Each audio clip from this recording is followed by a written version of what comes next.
This is Tim Bryce with my column titled, Continuous Improvement.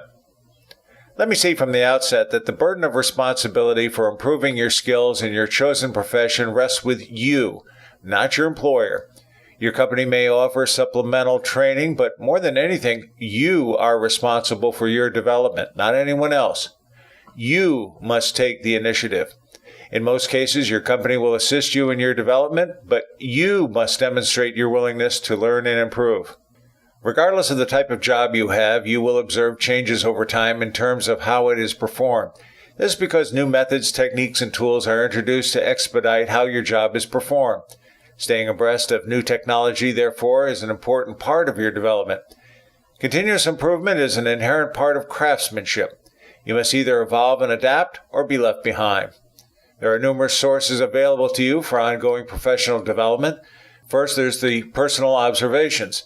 There's probably no better instructor than your own power of observation, as you will be able to watch others succeed and fail in their assignments, their work habits, and ethics, as well as their office politics. This requires an attention to detail, the ability to detect changes, and an inquisitive mind that constantly asks, why? As a new employee, pay particular attention to inter-office memos, not just what they say, but why they were written. When studying people, consider their strengths and weaknesses, what motivates them, their character, and their formulas for success or failure. For example, what worked and what didn't. Never hesitate to ask questions, particularly as a new employee. Second, check out news and trade journals. Just about every industry has some form of publication, either printed or in some electronic format, to report news and discuss trends. Such periodicals are invaluable in order to stay abreast of developments in your field. Many such publications offer free subscriptions. Others require a modest charge. It is not uncommon for companies to pay for such subscriptions, as they want to help their employees stay sharp in their field.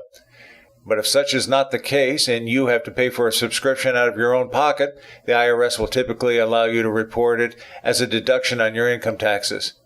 There will also be considerable information made freely available to you over the Internet, such as the trade publication websites, along with pertinent blogs, discussion groups, news services, and podcasts. The important point here is you should develop a habit of staying current in your chosen profession, and you should perform such research either at home or during off hours at work. Managers generally frown on employees reading periodicals during normal working hours. Number 3, participation in industry groups and trade shows. Like the trade press, just about every industry has one or more nonprofit organizations to provide a forum to discuss your specialty. Such groups typically offer its members monthly meetings to listen to guest speakers, workshops, and seminars, and access to a library of research papers.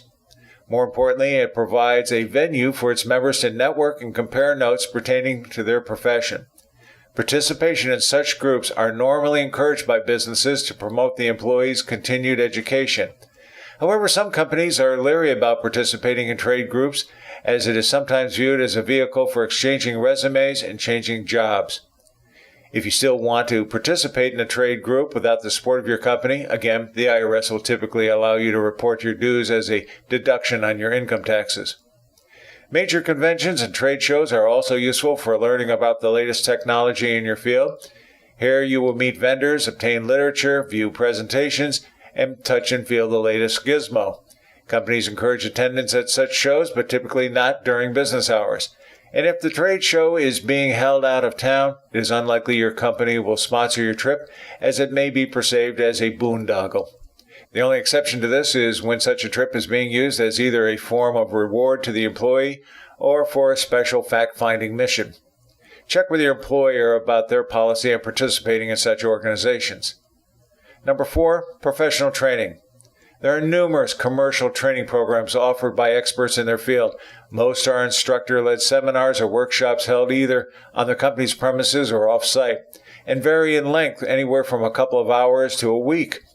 There are also many independent study programs available that are implemented by books, DVD, or over the Internet. Regardless, your concern is the quality of education provided, and does the venue suit your needs. Number 5, certification programs. Many professions offer certification programs which authenticate your level of knowledge in a subject area. Such programs typically require the person to take a test or examination, which can be rather extensive.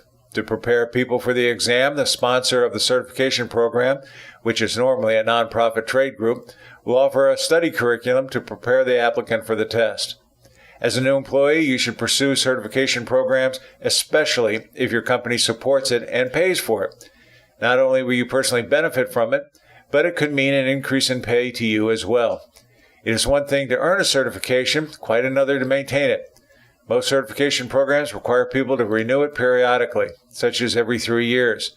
A lot can happen in 3 years, which is why you should constantly stay abreast of developments in your profession. Number 6, supplemental education. Many companies encourage their employees to either complete their formal education or pursue a higher degree. To this end, companies may offer financial incentives for you to complete high school or college. And if you want to obtain a master's or doctoral degree, they may offer programs to help you pay for such degrees. Be sure to review the benefit policies of your employer. Number 7, mentors. Years ago, there was a period where mentors were assigned to new employees to chaperone them on their journey through the corporate world. Mentors were basically a big brother or big sister program where senior employees would offer sage advice to neophytes on adapting to the corporate world. But this is a program that has slowly been phased out over the last few years. Nonetheless, if you find someone you respect in the company who is willing to act as your mentor, by all means, listen to them carefully. A mentor has 3 primary duties to perform. First, as a role model, a mentor has attributes the subordinate wants to aspire to attain. Second, as a teacher, a mentor has to be able to teach not just academic or technical lessons, but also those pertaining to corporate life, such as policies and procedures, ethics, socialization, politics, etc.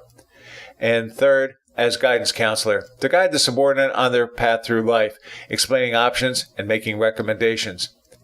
Very important, both the mentor and the subordinate must realize the mentor will not have all the answers, but should be able to point the subordinate in the right direction to get the answers they need. The mentor also has to know when their work is complete and allow the subordinate to move on to the next stage of their corporate life. And finally, number 8, other vehicles. There's a variety of other ways for perpetuating professional development in your company. Employee-led training or roundtable discussions held on a regularly scheduled basis to discuss pertinent subjects. In other words, your own in-house trade group. The only problem here are having access to suitable company facilities to hold such meetings at off hours. Most companies do not have a problem with this. And getting people to participate, many of whom will not stay beyond quitting time. But if you can develop such a forum, it can become invaluable as a learning aid. There's also private blogs or discussion groups to use as a clearinghouse to discuss problems and solutions pertaining to your trade. Some companies frown on such electronic forums as they suspect it is used to plot against the company or management. But if such forums are properly administered, they can be beneficial in the exchange of professional job-related information. And finally, corporate boot camps, representing off-site retreats for in-depth discussions or training. If such vehicles do not presently exist in your company, you might be able to earn accolades from management and your co-workers for setting up such forums. Again, I remind you, your professional development is up to you, not your employer. In most cases, your employee will encourage and support you in your professional development, but they cannot spoon-feed you. You must show the initiative. Friends, keep the faith. This is Tim Bryce in Palm Harbor, Florida. Follow me on the internet at timbryce.com.